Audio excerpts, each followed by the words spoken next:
তোমার সাথে রোজা অবস্থায় কেউ যদি ঝগড়া করে, তোমারে যদি মন্দ কিছু বলে, গালি দেয়, তুমি বলে দিও ভাইয়া আমি রোজাদার। রোজাদার গালি দেয় না,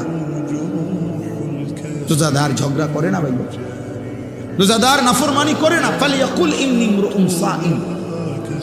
নবীজি বলেন বলে দিও তুমি ভাইয়া আপনি আমার আরো অনেক কিছু বলতে পারেন, আমি রোজাদার, আমি রোজাদার।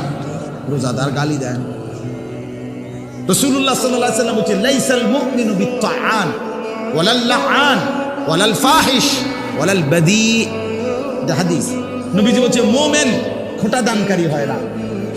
খাবাইয়া 10 টাকা খাবাইয়া আবার এক সপ্তাহ পরে দাদা এদিনও তো তোরে 10 টাকা খাবাইলাম, এতে না খাওয়ানি ভালো ছিল। তা আল্লাহ নবী সাল্লাল্লাহু আলাইহি ওয়াসাল্লাম বলেন মুমিন খোঁটা দেয় না, অনুগ্রহ করে কি দেয় না, খোঁটা দেয়। ওয়ালাল লাআন, মুমিন কাউকে লানত দেয় না। ওয়ালাল ফাহিশ, মুমিন অশ্লীল কথা বলে না।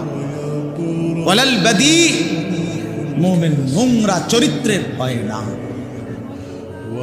হাদিস আল্লাহ রাসূল সাল্লাল্লাহু আলাইহি ওয়াসাল্লাম।